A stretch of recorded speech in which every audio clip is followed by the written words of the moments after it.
This is FBG Jen. And FBG Kristen. And I'm FBG Margot, host and producer.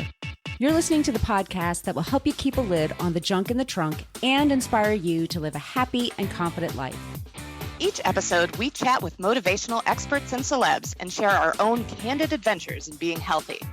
If you're looking for a podcast that's equal parts hilarious and enlightening, well then welcome to the Fit Bottomed Girls podcast. Welcome back to the Fit Bottomed Girls podcast. This is FBG Margot, and on the line today with FBG Jen. Hello. And we have FBG Kristen. Hola. And today, you guys, we have Dana, Lori, and Corky Pollan, and they created a cookbook together. They're a family. They created a cookbook together called Mostly Plants, 101 Delicious Flexitarian Recipes from the Pollan Family. And they talk about what it's like to cook flexitarian. It's a very close-knit family. We had a lot of fun talking with them. You guys are going to super enjoy this interview. But one of my favorite questions we asked was, what would be your dream dinner guest or guests? And I wanted to ask you guys, what would be your dream dinner guest? Jen, do you want to go first? Sure. I gave this a lot of thought yesterday, so much so that I started taking notes and I brainstormed people, and then I was like, no. I'm like, well, it can't be too big. It can't be too small. So I got real logisticy with it. But I decided to go with, and I don't know how many people y'all talked about in the episode yet. I'll have to wait and listen to that. But I went with the Obamas. Ooh. Because obviously, and I want both of them. And then I went with Mark Twain. I'm assuming if this is a hypothetical, we'll just bring up people from the dead. Yeah? Sure. What the hell? And then I wanted Freddie Mercury. So I'm trying to create a lot of conversation, a lot of different interests, a lot of things happening. And then I wanted you guys to be there because I don't think we've ever sat down for a meal together, and I would really love that. Oh, I've done it separately with but never. When the three of us have never been together. That's so sweet. You're so thoughtful. So I think that'd be really fun. I don't know what I would serve, but a lot of wine probably. All right. So, Always a good start. Kristen, what do you think? Who would you invite? Oh, well, I also gave this a lot of thought, but I got a little paralyzed because I'm I don't know who to choose. So, but it's funny because I honestly, I was like, well, I would want Jen and Margot to be there. So, sharing a brain, because I'm we obviously do well with keeping conversation going when we're all together. So I thought of that. And I also thought Oprah would be pretty fun. Oh yeah. I would certainly enjoy that. And if you even tasked Oprah to bring a couple guests, Oprah, sure. You just bring a couple of people. There you go. Yeah.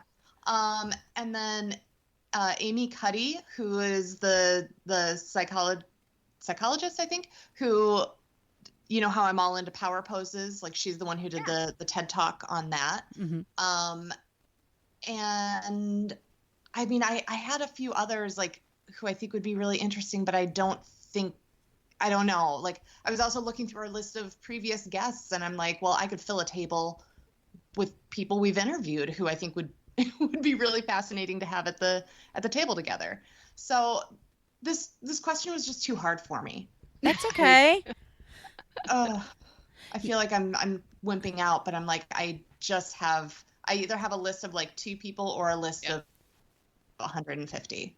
Well, I'm very similar. I had my one person set, and then I'm like, no, but it'd also be great too. So I have a few people. For me, number one would have to be Anthony Bourdain. If we're going to bring somebody back, I'd love to just talk to him about traveling and music and food. I just think he would be so much fun. I also have to say, I'm a huge fan of the movie Hustlers. I've seen it 5 times now.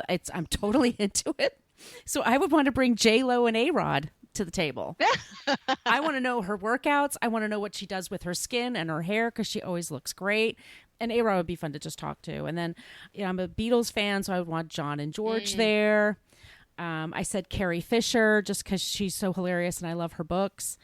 And Julia Child, I'm stealing that from one of our guests. That's so good. Yeah. I think she'd be amazing. And then my last one, I don't know why, but Stevie Nicks. I'm just like a big fan of hers. Yeah. But I think she'd be really fun, and she would have some great stories. So those would be my people. It's a very eclectic group. That's good. I love it. Yeah. Kristen, I'm really surprised Chris Hemsworth was not on your list. Yeah. Come on. Eating food is not what I'm interested in doing with Chris Hemsworth.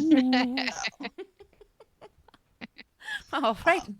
That sounded real dirty. I just mean not how I intended. I just mean How do you intend it?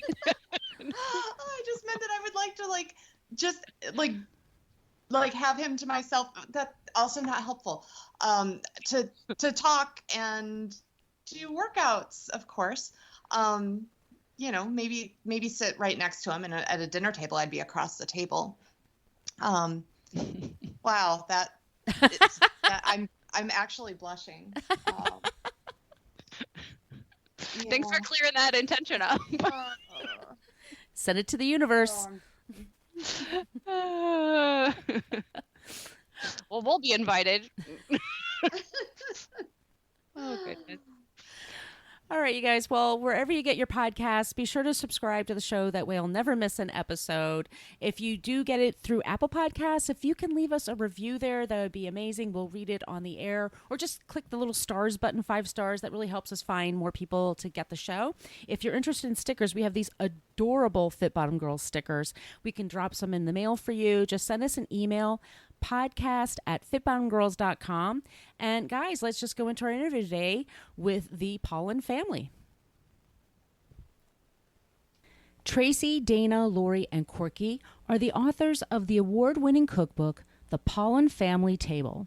The Pollans' recipes have appeared in the Oprah Magazine, Elle, People, Vogue, Better Homes and Gardens, and more. They have been profiled in the New York Times, the Wall Street Journal, and USA Today. Today we have Dana, Lori, and Corky Pollan talking about their newest book, Mostly Plants, 101 Flexitarian Recipes from the Pollan Family. Welcome to the show, Dana, Lori, and Corky Pollan. Hi. Hi there. Hi. Hi, this is FBG Margot, and on the line today, we have FBG Kristen. Hey guys, we've got a party today.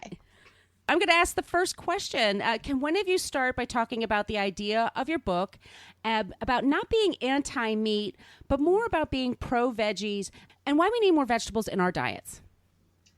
Hi, this is Lori. That's a great question. We are definitely not anti-meat, though 2 of us happen to be vegetarians who wrote the book, and 2 are flexitarians. But the whole point of Mostly Plants is to incorporate more plant-based food into your diet and to change the look of your plate, where in the olden days it used to be, half your plate was your meat protein and then a little bit of vegetables and some starch. And now the image should be half your plate being vegetables and fruits, and then whole grains and legumes. And just, if you're going to be having meat protein, to just keep that to like a small quarter. And so it's just what you add in to your diet rather than taking things away and really restricting yourself. I love that. I am such a huge fan on focusing on what you can add versus what you have to take away, because that just makes life a little more fun, right? To think of it that way. Oh, definitely so. And we found that people, when they take something out of their diet permanently, they just can't stick to it. It's too hard. And so once you're thinking like, oh, I can't eat this, then that's sort of all you want. You want French fries all the time, or you want, the chocolate cake all the time. And we've never said, you have to give something up. It's just more everything in moderation and weigh your plate towards the healthy foods. Excellent. Now, your first book, The Pollan Family Table, that was so well received and highly awarded, and people loved it. So I wonder if you could talk a little bit about what fans of that book can expect from your newest, and kind of how it differs, what sort of new information you're bringing to them, and why they probably need to have both on their bookshelves. This is Corky, and the first book is very much a family-oriented book. A lot of the philosophy was about having meals together, that it was important for dinners that the family got together, that it was healthier for the children and the parents. And it was just a wonderful time to discuss your day going forward. The recipes, I think what makes the first book similar to the second book is just the way the recipes are broken down. They're really, in both cases, so easy to follow, so carefully laid out that even for someone just coming to cooking, they can easily follow these recipes. And in both, we had a market list and a pantry list that made shopping for cooking so much easier. Corky, I think you and I might be most alike in that we both try to go veggie as much as we can, maybe like 2 days a week. But what are your summer, you still eat meat occasionally. What are your favorite meat replacements? Well, I just love vegetables so much, so that I'm very, very happy with just a full plate of vegetables on them. But legumes and grains, there's so many healthy grains that I love and easily replace the meat on my plate. Now, aside from the food and the recipes themselves in your book, what are some of the tips that you guys have for bringing more joy to the table? Because I think that's one of the things that that your fans really get from this, right? Is that it's not just about food, it is about family and about feeling really good in all the different ways. This is Dana. And I mean, yes, anytime you come together for a meal, you're connecting with one another, telling your story, sharing about your day. I mean, I feel like these recipes, what's great about them is they're great for adults, but they're also great for kids. So I think everyone would enjoy them. And there's so many great recipes that I think, you know, there's lots of vegetables in them, but I must say our kids are loving them. And I think what's also so great, you know, we have so many conversations at the table. You're eating delicious food, but it's also really healthy food. And I think the kids are really interested today in knowing what they're eating and how it's good for them, but also how it's great for the planet. I mean, there's such a, you know, even going meatless 1 day a week, there's a huge impact on the environment. You know, we produce so many greenhouse gases, we waste so much water by meat production that I think it makes everyone feel good about what they're eating when they're eating mostly plants. I'm looking at your book right now, and once again, it's called Mostly Plants, and it's absolutely beautiful. I just love looking at it.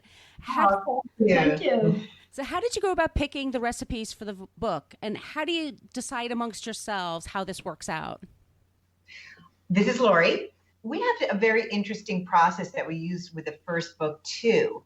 And part of it is what we love to eat. And somebody will suggest something that a recipe they saw, something they might have eaten in a restaurant, something that a friend served. And we say, how would we like to make this more plant-based? How can we change it slightly?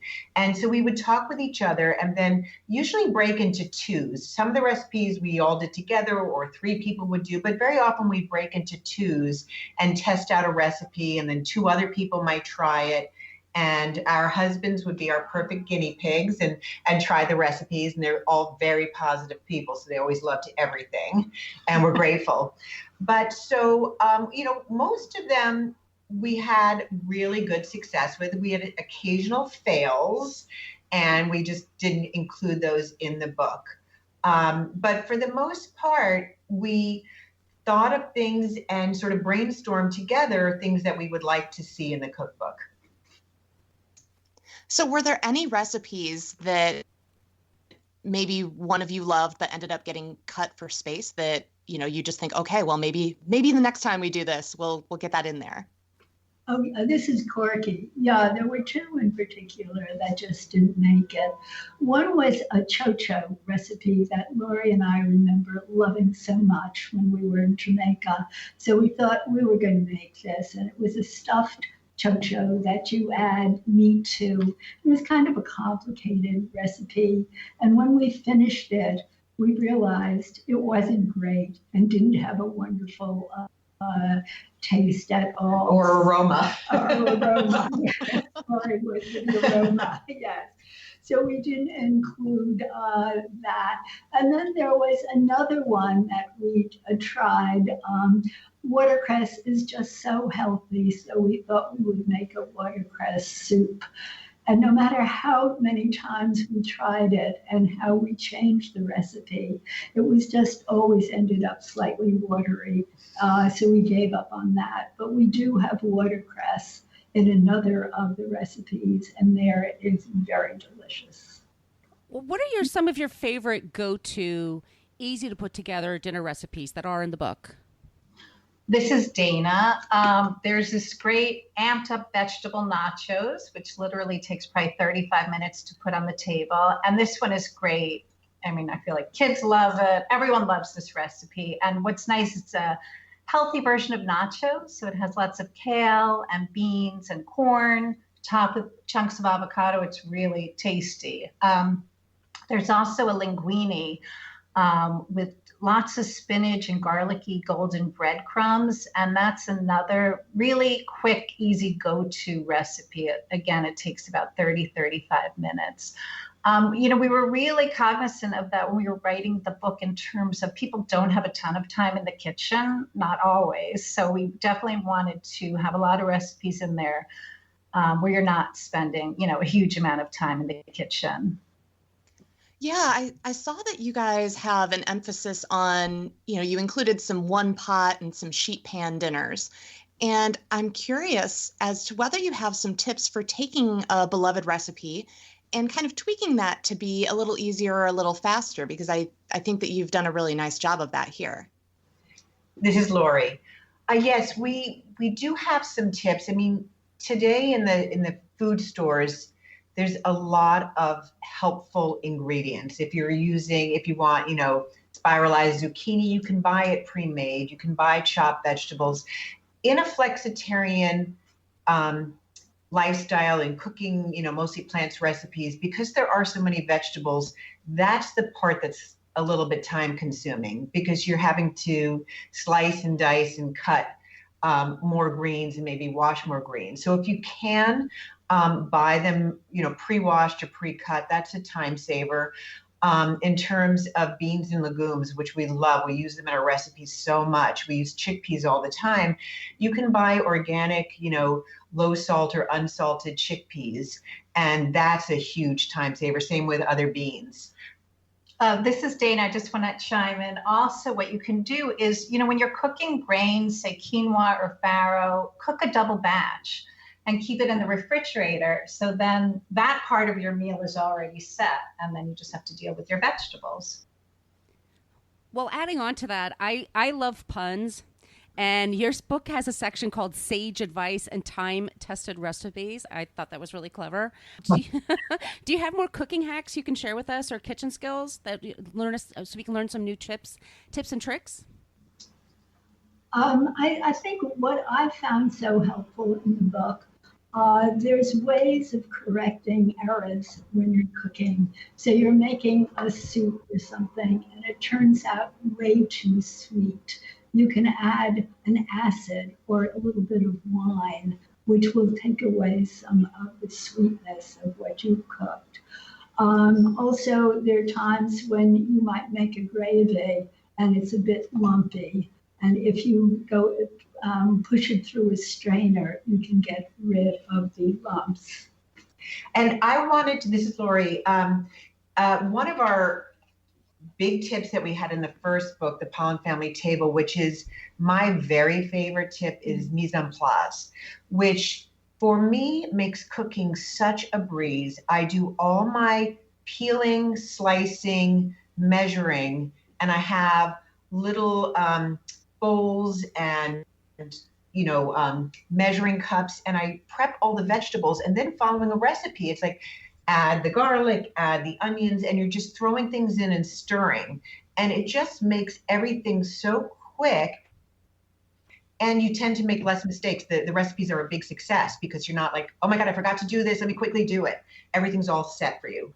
This is Dana, and one of my sort of favorite tips, and it's also great in terms of waste, which we talk about in the book, is don't always go by the, sell by date on ingredients, whether it's dairy or grains or pasta, because often, the companies need to just stamp a date on there, and you really have to go more by, smell and taste and look at, whatever the ingredient is, instead of just saying, oh God, it's expired, let me just throw this out. So that, I think, is definitely something that we've all learned over the years, that that's not, an exact date that you have to follow. In addition to those tips, do you have any just must-have kitchen tools that you think every kitchen should have, and everybody who wants to be a would-be chef should just have handy? Yeah, the spring-loaded Tongs, tongs yes. are really something that I use for everything, including pasta, taking pasta out of the pasta water, and they work so beautifully in a very surprising way. I think sheet pans, for me, are a necessity, and I really love the idea of having more than one. And of course, wooden spoons, been around for years and years, and there are things that we use constantly. I'm a big whisk follower, and I have a little wardrobe of whisks that I use and love them. This is Dana. I love a pepper mill. I feel like when you can freshly grind your black pepper while you're cooking, it makes such a big difference in terms of flavor. So that's probably one of my favorite things. And for me, Lori, I think this is a little bit more pricey, but it's so worth the investment, is that everyone should have a good chef's knife, because it's unbelievable night and day when you can slice easily and it's nice and sharp and sturdy and strong. It makes the whole prep process so much easier. It does. And I'm curious, can you offer any tips for choosing a great chef's knife? Because, you can do a little searching and everybody shows it just slicing through that tomato so beautifully, but 3 tomatoes in and it's toast. So I would love to know if you guys have some tips for that, because I have one that I really like, but I struggle to find another one that is even reasonably affordable. Sometimes, oh, sorry. This is Corky. I think the important thing with the knife, too, is to really handle it so the handle is comfortable in your hand, and which makes such a difference. And whether you like a wooden handle or a metal handle, people do have favorites. I think to make sure that you have a knife sharpener that works in your house. So if a knife starts getting dull, you can just sharpen it yourself and not have to wait until you can send it out. And when you do select your knife, it's also care, because you should wash it, never put it in the dishwasher, it tends to dull the blade. Wash it and dry it so that it stays sharp for longer and is more effective. Well, besides cooking, what other interests do you guys share as a family? Eating. We are very big lovers of eating, with a philosophy that you never miss a meal. We talk food quite a bit. We prepare, while we're eating lunch, we talk about dinner. And when we travel, we always find good restaurants. But Dana and I have a similar background to you guys. We were in the fitness business for many years, and we owned a fitness center in New York City. So working out and eating healthy has always gone hand in hand with us. So we taught a lot of classes. Corky and Tracy came to all our classes, and we continue to this day. We all work out a great deal. So that's a huge part of our lives. And also, this is Dana, what's so great is on weekends or holidays, we all come together. I mean, ourselves with all our kids, and actually what we end up doing is planning meals that we're going to eat on those weekends. But that's also a really fun thing to do, and family time is really important for all of us. Well, since we are the Fit Bottomed girls, and you just mentioned the workouts that you've done together, I would love to know what workouts are you guys loving right now? This is Dana, and for me, I love going to the gym, and I love getting on the elliptical or Stairmaster, or sometimes running in the park, and using light free weights and lots of stretching. And yeah, that's pretty much what I do. And I like to work out, I'd say probably 5 or 6 days a week. This is Lori. We're all huge fans of cardio and aerobic activity. So we just like moving. And in New York City, it's great. You can walk everywhere. So we'll go to the gym a ton. All four of us do. And we also walk a lot. For one, I also do Tai Chi and yoga. So I kind of try to balance the weights and the cardio with more meditational kind of work. And I like running, especially if I'm in the country. That's my favorite kind of exercise. And I also work out on machines and careful about doing cardio. And I'm a big walker also, every chance I have. You've been doing a ton of publicity for your cookbooks. Can you tell our audience what it's like to cook on national television? Is it as scary as it looks? This is Dana. That's a really good question. It's actually, really fun, but it's not really always quite cooking. It's, they prep everything for you.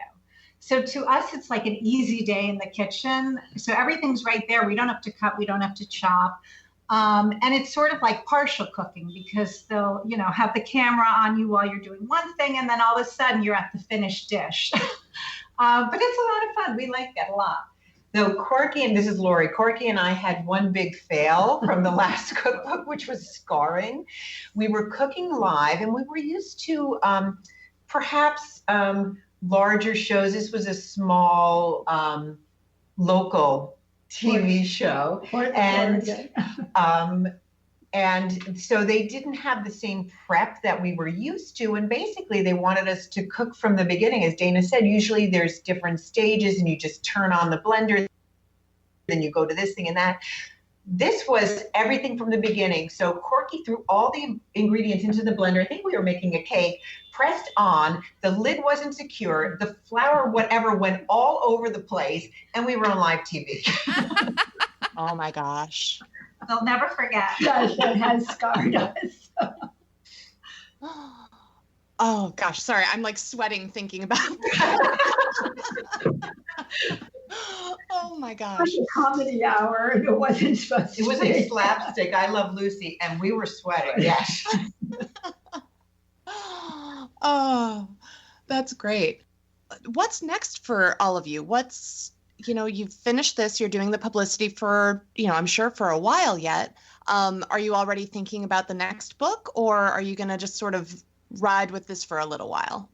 This is Dana. So even though we finished the book, we still have a lot to do. I mean, we're very lucky. We're getting a lot of press, and we have a lot of interviews coming up. But for me, I'll just speak for myself. Already I have some ideas of, another cookbook, and some ideas I would still like to put into a cookbook. So that's kind of where I'm at with that.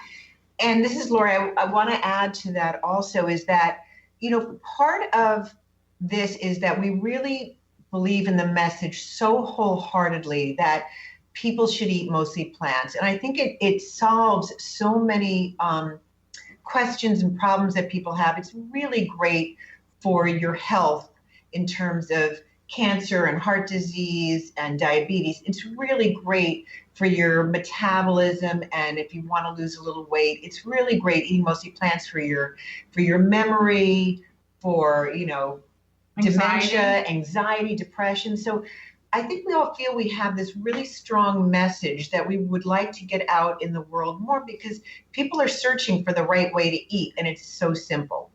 Where can people find you all on social media so we can follow along? This is Dana. So we're on Twitter, we're on Instagram, we're on Facebook, we're on Pinterest. And our website is pollanfamilytable.com. And most of our links are Pollan Family Table or Pollan Family. So that's how you can find us on our social media. And if anyone ever has questions, we always answer our emails. So questions about recipes or really anything else about mostly plants, we're happy to to answer. Yeah, they can find that email on our website, Pollan Family Table. Excellent.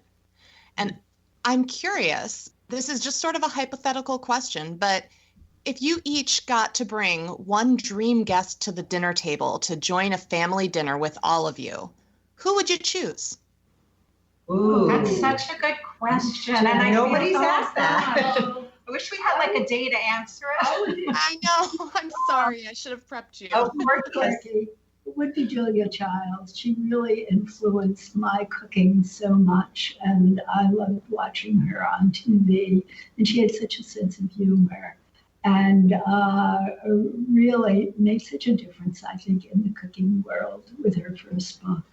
This is Dana, and I would say Ina Garten. However, I would want her to cook for me. I'm very intimidated, but what I love about her, I mean, her recipes really are foolproof, and she tests them like crazy. And she would be the person that I would love to be sitting next to at my table. And Lori, I would interject, I think for me, Molly Katzen, who wrote such a lovely blurb for the back of our book, and she is the author of Moosewood Cookbook that I remember when I was quite young, and I was vegetarian and leaning vegetarian, and it was somebody who just wrote great recipes that were for vegetarians. I mean, now she's kind of also does more of a flexitarian thing, but I love that she spoke to my needs so many years ago. And I think that's so impressive. I'd love to talk to her about that and how she thought of that. Well, we have just one more question for you all, if you're ready for this. We're going to throw you another one. Okay. We're ready. Because we asked this of everybody that appears on the show. What was the last song you listened to before you did this podcast interview? Okay. I have to look at this is Dana, my Spotify, because I don't know the name of it. Okay. So bear with me. Okay, Go ahead. This is Lori. I'm actually getting married in like a month and a half. Oh, congrats. Thank you. So I've actually been looking at first song ideas, first dance, and I was listening to That's How Strong My Love Is. Oh, that's nice. Well, mine's not romantic in any way. This is Dana, but I was at the gym before, and I was listening to Under Control by the Internet. That was the last song that came up for me. So it's very motivating for exercise. Oh, and I was at home finishing my breakfast, and Bach was on the radio, and I love Bach, my favorite composer. So that was just great for me. that is such a cool range of answers. I love it. Okay, can we turn the tables around a little bit? What did you two listen to? I think it was Under Pressure by Queen. Oh, love it. Yeah.